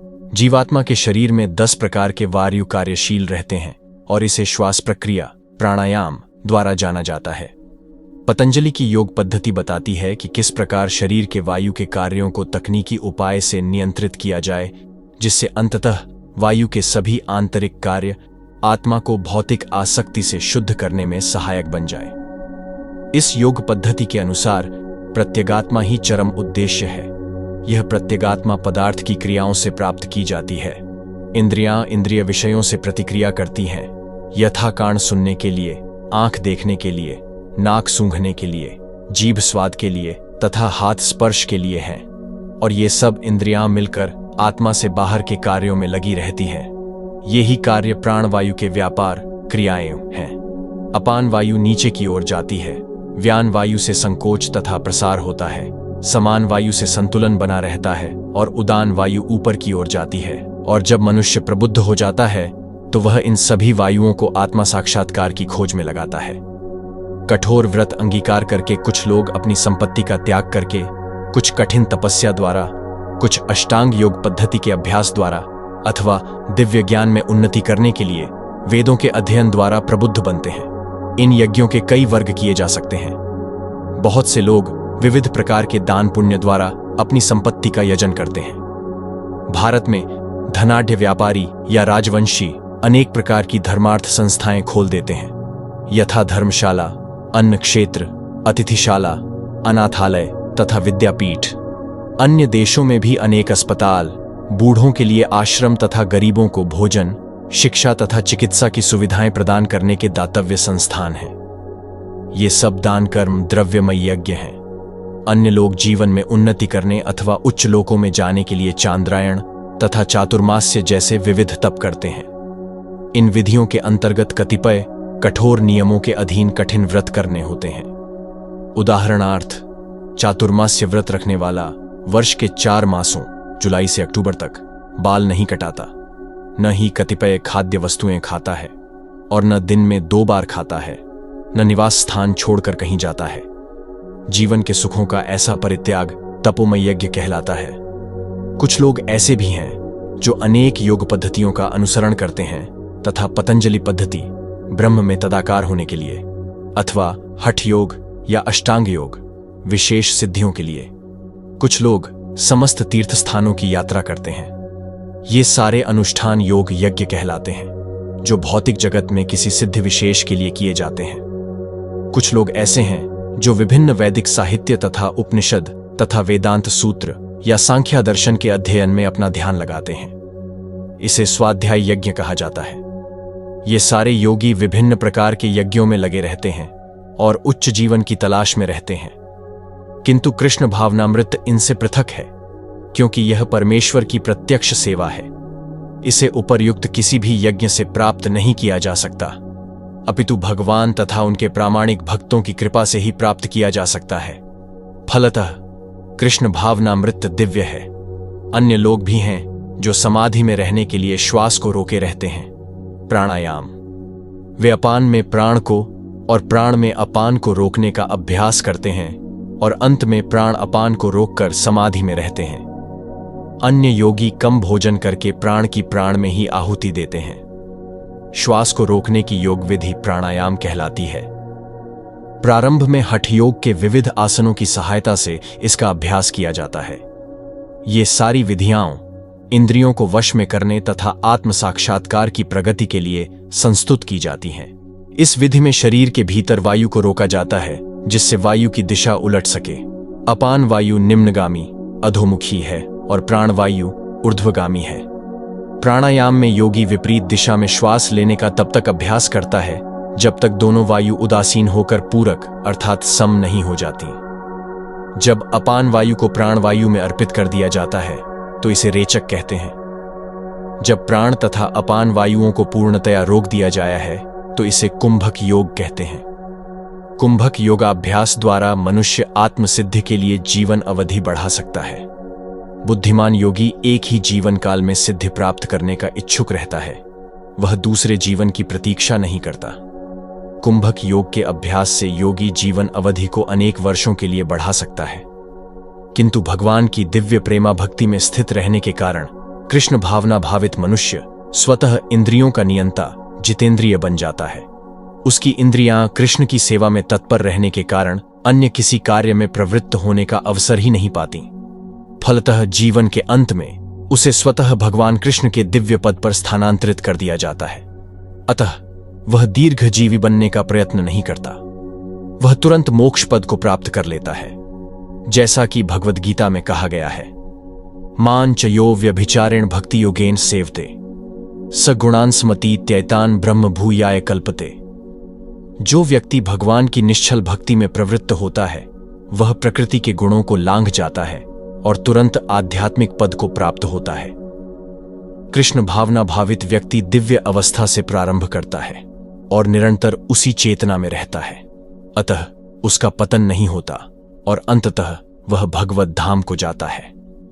कृष्ण प्रसादम को खाते रहने में स्वतः कम खाने की आदत पड़ जाती है। इंद्रिय निग्रह के मामले में कम भोजन करना, अल्पाहार अत्यंत लाभप्रद होता है और इंद्रिय निग्रह के बिना भाव बंधन से निकल पाना संभव नहीं है। ये सभी यज्ञ करने वाले यज्ञों का अर्थ जानने के कारण पाप कर्मों से मुक्त हो जाते हैं और यज्ञों के फल रूपी अमृत को छककर परम दिव्य आकाश की ओर बढ़ते जाते हैं। विभिन्न प्रकार के यज्ञों यथा द्रव्य यज्ञ, स्वाध्याय यज्ञ तथा योग यज्ञ की उपर्युक्त व्याख्या से यह देखा जाता है कि इन सब का एक ही उद्देश्य है और वह है इंद्रियों का निग्रह। इंद्रिय तृप्ति ही भौतिक अस्तित्व का मूल कारण है। अतः जब तक इंद्रिय तृप्ति से भिन्न धरातल पर स्थित न हुआ जाए तब तक सच्चिदानंद के नित्य धरातल तक उठ पाना संभव नहीं है। यह धरातल नित्य आकाश या ब्रह्म आकाश में है। उपर्युक्त सारे यज्ञों से संसार के पाप कर्मों से विमल हुआ जा सकता है। जीवन में इस प्रगति से मनुष्य न केवल सुखी और ऐश्वर्यवान बनता है, अपितु अंत में वह निराकार ब्रह्म के साथ तादात्म्य के द्वारा या श्री भगवान कृष्ण की संगति प्राप्त करके भगवान के शाश्वत धाम को प्राप्त करता है। हे कुरुश्रेष्ठ, जब यज्ञ के बिना मनुष्य इस लोक में या इस जीवन में ही सुखपूर्वक नहीं रह सकता, तो फिर अगले जन्म में कैसे रह सकेगा? मनुष्य इस लोक में चाहे जिस रूप में रहे, वह अपने स्वरूप से अनभिज्ञ रहता है। दूसरे शब्दों में, भौतिक जगत में हमारा अस्तित्व हमारे पापपूर्ण जीवन के बहुगुणित फलों के कारण है। अज्ञान ही पापपूर्ण जीवन का कारण है और पापपूर्ण जीवन ही इस भौतिक जगत में अस्तित्व का कारण है। मनुष्य जीवन ही वह द्वार है जिससे होकर इस बंधन से बाहर निकला जा सकता है। अतः वेद हमें धर्म, अर्थ, काम तथा मोक्ष का मार्ग दिखलाकर बाहर निकालने का अवसर प्रदान करते हैं। धर्म या ऊपर संस्तुत अनेक प्रकार के यज्ञ हमारी आर्थिक समस्याओं को स्वतः हल कर देते हैं। जनसंख्या में वृद्धि होने पर भी यज्ञ संपन्न करने से हमें प्रचुर भोजन, प्रचुर दूध इत्यादि मिलता रहता है। जब शरीर की आवश्यकता पूर्ण होती रहती है तो इंद्रियों को तुष्ट करने की बारी आती है। अतः वेदों में नियमित इंद्रिय तृप्ति के लिए पवित्र विवाह का विधान है। इस प्रकार मनुष्य भौतिक बंधन से क्रमशः छूटकर उच्च पद की ओर अग्रसर होता है और मुक्त जीवन की पूर्णता परमेश्वर का सान्निध्य प्राप्त करने में है। यह पूर्णता यज्ञ संपन्न करके प्राप्त की जाती है, जैसा कि पहले बताया जा चुका है। फिर भी यदि कोई व्यक्ति वेदों के अनुसार यज्ञ करने के लिए तत्पर नहीं होता तो वह शरीर में सुखी जीवन की कैसे आशा कर सकता है? फिर दूसरे लोक में दूसरे शरीर में सुखी जीवन की आशा तो व्यर्थ ही है। विभिन्न स्वर्गों में भिन्न भिन्न प्रकार की जीवन सुविधाएं हैं और जो लोग यज्ञ करने में लगे हैं उनके लिए तो सर्वत्र परम सुख मिलता है। किंतु सर्वश्रेष्ठ सुख वह है जिसे मनुष्य कृष्ण भावनामृत के अभ्यास द्वारा वैकुंठ जाकर प्राप्त करता है। अतः कृष्ण भावना भावित जीवन ही इस भौतिक जगत की समस्त समस्याओं का एकमात्र हल है। ये विभिन्न प्रकार के यज्ञ वेद सम्मत हैं और ये सभी विभिन्न प्रकार के कर्मों से उत्पन्न हैं। इन्हें इस रूप में जानने पर तुम मुक्त हो जाओगे। जैसा कि पहले बताया जा चुका है, वेदों में कर्ता भेद के अनुसार विभिन्न प्रकार के यज्ञों का उल्लेख है। चूंकि लोग देहात्म बुद्धि में लीन हैं, अतः इन यज्ञों की व्यवस्था इस प्रकार की गई है कि मनुष्य उन्हें अपने शरीर, मन अथवा बुद्धि के अनुसार संपन्न कर सके। किंतु देह से मुक्त होने के लिए ही इन सब का विधान है। इसी की पुष्टि यहां पर भगवान ने अपने श्रीमुख से की है। हे परंतप, द्रव्य यज्ञ से ज्ञान यज्ञ श्रेष्ठ है।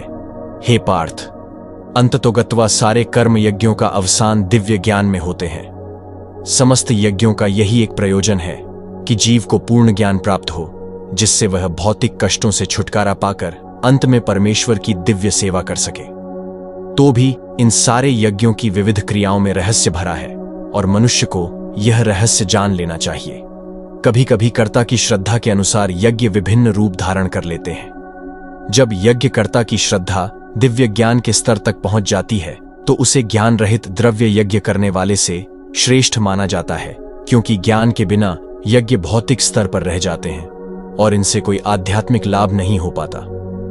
यथार्थ ज्ञान का अंत कृष्ण भावनामृत में होता है, जो दिव्य ज्ञान की सर्वोच्च अवस्था है। ज्ञान की उन्नति के बिना यज्ञ मात्र भौतिक कर्म बना रहता है, किंतु जब उसे दिव्य ज्ञान के स्तर तक पहुंचा दिया जाता है तो ऐसे सारे कर्म आध्यात्मिक स्तर प्राप्त कर लेते हैं। चेतना भेद के अनुसार ऐसे यज्ञ कर्म कभी कभी कर्मकांड कहलाते हैं और कभी ज्ञान कांड। यज्ञ वही श्रेष्ठ है जिसका अंत ज्ञान में हो। तुम गुरु के पास जाकर सत्य को जानने का प्रयास करो, उनसे विनीत होकर जिज्ञासा करो और उनकी सेवा करो। स्वरूप सिद्ध व्यक्ति तुम्हें ज्ञान प्रदान कर सकते हैं, क्योंकि उन्होंने सत्य का दर्शन किया है। निस्संदेह आत्म साक्षात्कार का मार्ग कठिन है, अतः भगवान का उपदेश है कि उन्हीं से प्रारंभ होने वाली परंपरा से प्रामाणिक गुरु की शरण ग्रहण की जाए। इस परंपरा के सिद्धांत का पालन किए बिना कोई प्रामाणिक गुरु नहीं बन सकता। भगवान आदि गुरु हैं, अतः गुरु परंपरा का ही व्यक्ति अपने शिष्य को भगवान का संदेश प्रदान कर सकता है। कोई अपनी निजी विधि का निर्माण करके स्वरूप सिद्ध नहीं बन सकता, जैसा कि आजकल के मूर्ख पाखंडी करने लगे हैं। भागवत का कथन है, धर्म तो साक्षात भगत प्रणीतम। धर्म पथ का निर्माण स्वयं भगवान ने किया है। अतएव मनोधर्म या शुष्क तर्क से सही पद प्राप्त नहीं हो सकता। न ही ज्ञान ग्रंथों के स्वतंत्र अध्ययन से ही कोई आध्यात्मिक जीवन में उन्नति कर सकता है। ज्ञान प्राप्ति के लिए उसे प्रामाणिक गुरु की शरण में जाना ही होगा। ऐसे गुरु को पूर्ण समर्पण करके ही स्वीकार करना चाहिए और अहंकार रहित होकर दास की भांति गुरु की सेवा करनी चाहिए।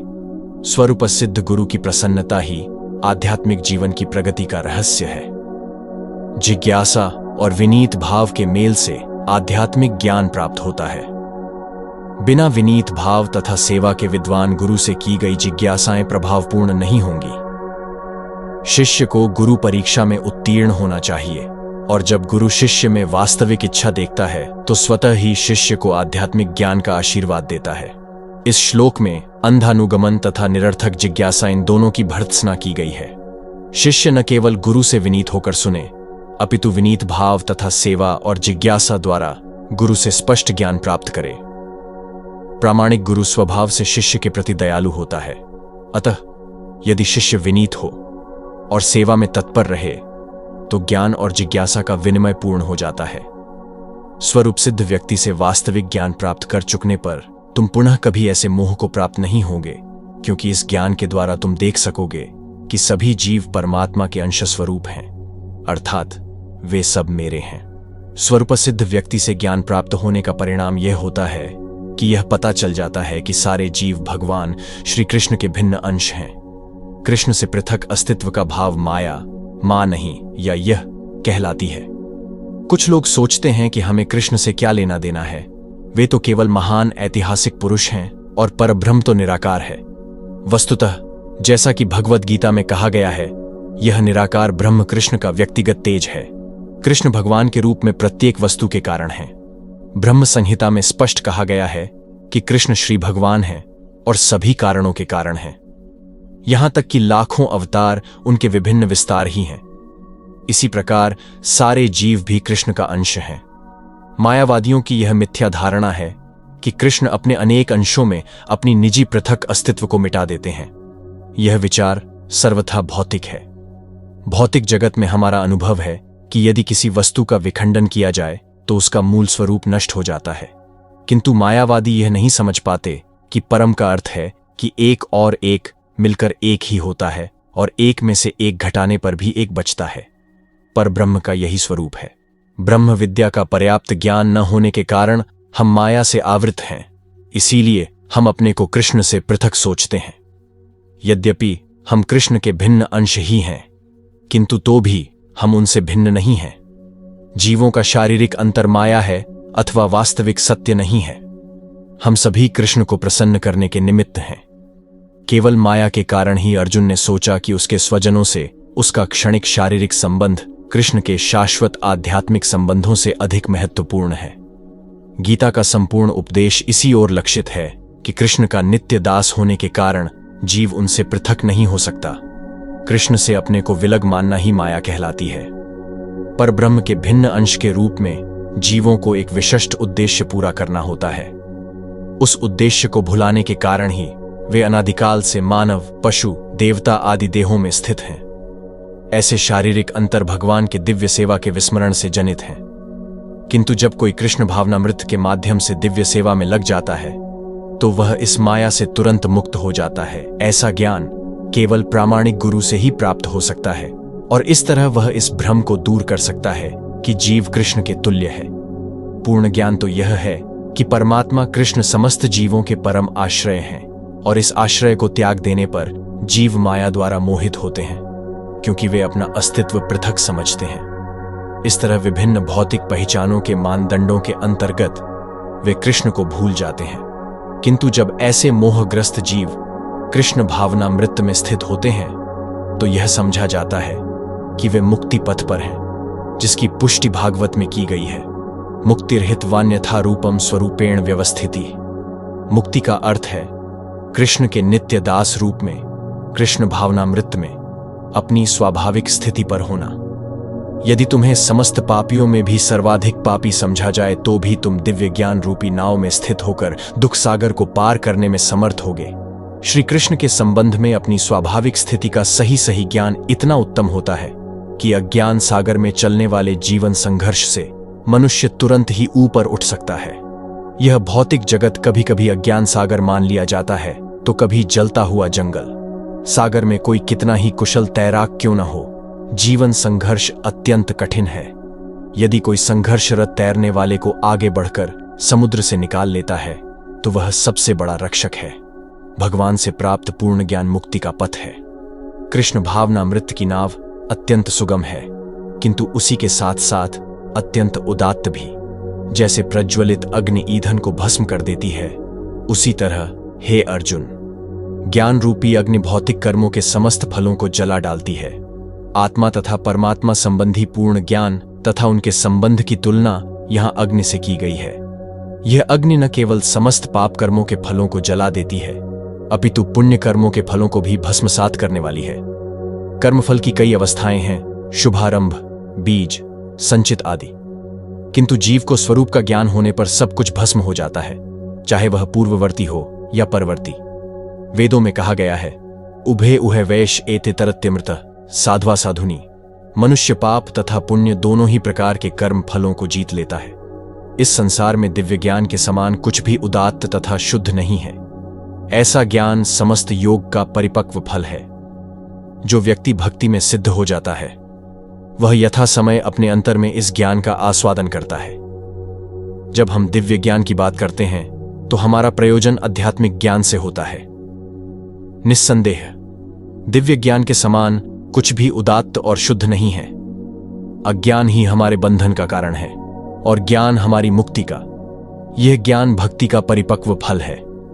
जब कोई दिव्य ज्ञान की अवस्था प्राप्त कर लेता है तो उसे अन्यत्र शांति खोजने की आवश्यकता नहीं रहती, क्योंकि वह मन ही मन शांति का आनंद लेता रहता है। दूसरे शब्दों में, ज्ञान तथा शांति का पर्यवसान कृष्ण भावनामृत में होता है। भगवद गीता के संदेश की यही चरम परिणति है। जो श्रद्धालु दिव्य ज्ञान में समर्पित है और जिसने इंद्रियों को वश में कर लिया है, वह इस ज्ञान को प्राप्त करने का अधिकारी है और इसे प्राप्त करते ही वह तुरंत आध्यात्मिक शांति को प्राप्त होता है। श्री कृष्ण में दृढ़ विश्वास रखने वाला व्यक्ति ही इस तरह का कृष्ण भावना भावित ज्ञान प्राप्त कर सकता है। वही पुरुष श्रद्धावान कहलाता है जो यह सोचता है कि कृष्ण भावना भावित होकर कर्म करने से वह परम सिद्धि प्राप्त कर सकता है। यह श्रद्धा भक्ति के द्वारा तथा हरे कृष्ण कृष्ण कृष्ण हरे हरे, हरे राम राम राम हरे हरे मंत्र के जाप द्वारा प्राप्त की जाती है, क्योंकि इससे हृदय की सारी भौतिक मलिनता दूर हो जाती है। इसके अतिरिक्त मनुष्य को चाहिए कि अपनी इंद्रियों पर संयम रखे। जो व्यक्ति कृष्ण के प्रति श्रद्धावान है और जो इंद्रियों को संयमित रखता है, वह शीघ्र ही कृष्ण भावनामृत के ज्ञान में पूर्णता प्राप्त करता है। किंतु जो अज्ञानी तथा श्रद्धा विहीन व्यक्ति शास्त्रों में संदेह करते हैं, वे भगवत भावनामृत नहीं प्राप्त करते, अपितु नीचे गिर जाते हैं। संशयात्मा के लिए न तो इस लोक में न ही परलोक में कोई सुख है। भगवद गीता सभी प्रामाणिक एवं मान्य शास्त्रों में सर्वोत्तम है। जो लोग पशुतुल्य हैं, उनमें न तो प्रामाणिक शास्त्रों के प्रति कोई श्रद्धा है और न उनका ज्ञान होता है, और कुछ लोगों को यद्यपि उनका ज्ञान होता है और उनमें से वे उद्धरण देते रहते हैं, किंतु उनमें वास्तविक विश्वास नहीं करते। यहां तक कि कुछ लोग जिनमें भगवद गीता जैसे शास्त्रों में श्रद्धा होती भी है, फिर भी वे न तो भगवान कृष्ण में विश्वास करते हैं न उनकी पूजा करते हैं। ऐसे लोगों को कृष्ण भावनामृत का कोई ज्ञान नहीं होता, वे नीचे गिरते हैं। उपर्युक्त सभी कोटि के व्यक्तियों में जो श्रद्धालु नहीं हैं और सदैव संशयग्रस्त रहते हैं, वे तनिक भी उन्नति नहीं कर पाते। जो लोग ईश्वर तथा उनके वचनों में श्रद्धा नहीं रखते, उन्हें न तो इस संसार में न तो भावी लोक में कुछ हाथ लगता है। उनके लिए किसी भी प्रकार का सुख नहीं है। अतः मनुष्य को चाहिए कि श्रद्धा भाव से शास्त्रों के सिद्धांतों का पालन करे और ज्ञान प्राप्त करे। इसी ज्ञान से मनुष्य आध्यात्मिक अनुभूति के दिव्य पद तक पहुंच सकता है। दूसरे शब्दों में, आध्यात्मिक उत्थान में संशयग्रस्त मनुष्यों को कोई स्थान नहीं मिलता। अतः मनुष्य को चाहिए कि परंपरा से चले आ रहे महान आचार्यों के पद चिन्हों का अनुसरण करे और सफलता प्राप्त करे।